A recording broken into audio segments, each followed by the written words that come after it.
Hey, this is A-Rod with OGEconomics.com. Today is April 5th, 2023. I wanted to do an analysis on the silver market, and for this analysis I'm using the ETF SLV. And the first thing I want you to notice here, and first of all let me say that I am not a financial advisor. I'm doing these chart analysis for educational purposes. Please consult with your own financial advisor before you take any action. So this is a weekly chart of the SLV ETF. And this goes back to 2009. What I want you to notice here is in 2011, the last time silver hit a major high, it went up to a little bit above $48 per share. And once it hit that price, you can see this blow off top. And then we can see price has come down, ever since, really. In yellow here, I've got this little curve showing you that since 2013, silver's really just been creating this round bottom type configuration. And then from 2020, late 2020 into today, you can see price has been coming down here. It had a high here of 28, and then it fell down to support roughly at 20, had another bounce to the upside, that failed, came down to about $16, and then had this little consolidation here at the bottom going sideways. It did make another move to the upside at about 23, and this last dip down to about 1850 or so ended up turning right back around and moving to the upside, which is where we see it today at roughly 23. So from a long-term perspective, the silver chart is actually looking very constructive, meaning very good for continued move to the upside. And let me go ahead and zoom in a little bit here and just focus on the last couple years. So we can see here that I drew this downtrend channel. We hit a high here of 28, and we corrected to the downside. We had another move to the upside at about 26.50, but it was lower than this previous move to 28, and price corrected to the downside, had another high which was a lower high than the previous high back in May of 2021, and so you can see this pattern of up, down, each time the high price was lower than the previous $28 back in 2021. So it formed this downtrend channel, and what I've done is I've connected the high points here in 2021, another high March of 2022, another high in let's say January of 2023.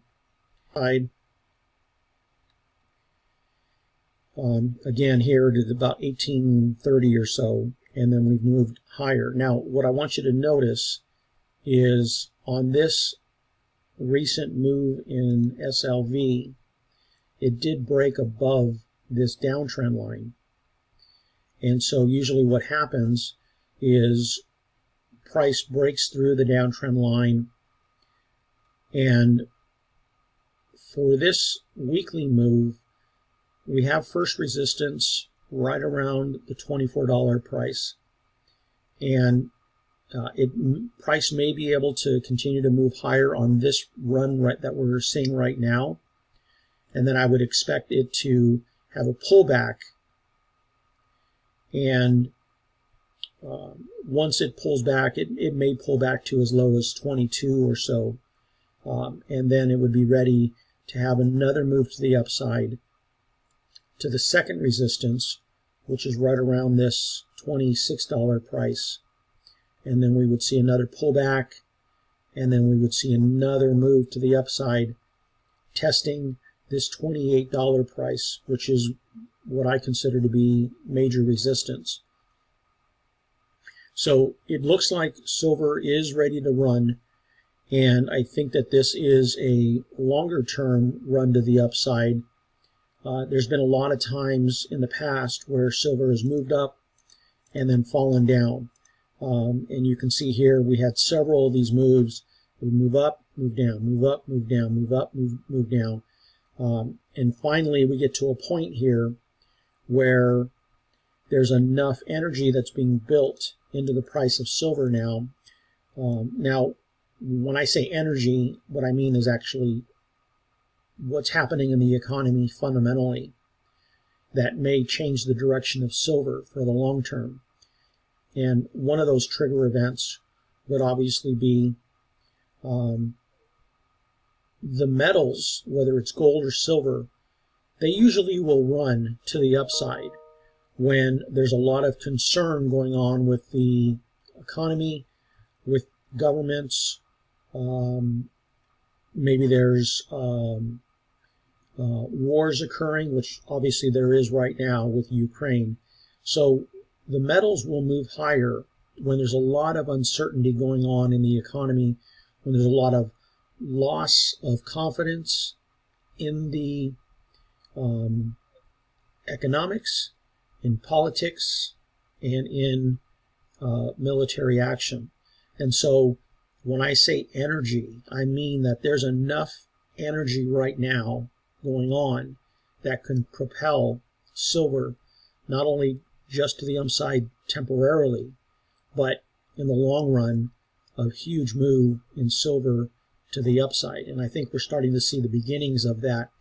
I'm starting to kind of see people realizing that the economy is out of everyone's control. They can talk as much as they want about how they're watching the banks, or they're watching the dollar, or they're watching earnings. They can say all they want about that. They have no control. They have no idea what's going to happen in this economy. And so I think that is boding well for silver and gold, but more importantly silver. And the reason I say more on silver is when I go back to this longer term chart, silver hit a high of $48 in 2011, and you can see we have not even come close to retesting those highs. And so there's a lot of catch-up move that needs to be done within silver in order to turn this for the long term to the upside. One of the other catalysts we haven't talked about yet was the move that's the green movement. People don't realize that in order to have a electric vehicle, the batteries require silver. And I've seen some reports from maybe 2 ounces of silver up to maybe 30 ounces of silver. The point is that silver is needed in order to shift the economy to electric vehicles. And again, when I look at this longer term chart, where is it that we've priced in a movement, a green movement? It doesn't appear like it's priced in at all. And so I think that there is a lot of energy, as I say, to be able to not only propel silver to the upside, but to finally break out to the upside in a large way and go back and retest that 48 price that we saw back in 2011 and then propel it even higher from there. So here's my guesswork in terms of the way silver might move is, again, we could see price rise, let's say another $2 roughly up to $24, and then we would have a pullback, and that pullback could go as deep as 22, and then we would be able to then move back to the upside, retesting the previous high here of about 26.50, and then again we would pull back and then have another move to the upside to retest this $28 price. Once that happens, then we can really start seeing silver start to run. And so what I'm suggesting is, if we can get back to the $28 price range and break through it, then the next level would be right in the $33 range. Next level would then be 36, 42, and then 48. And so from my standpoint, silver looks like it's turned the corner, and any opportunity that if price does pull back, that would appear to be the time to buy as much as you can. Again, this is not financial advice. Please seek your own counsel on this.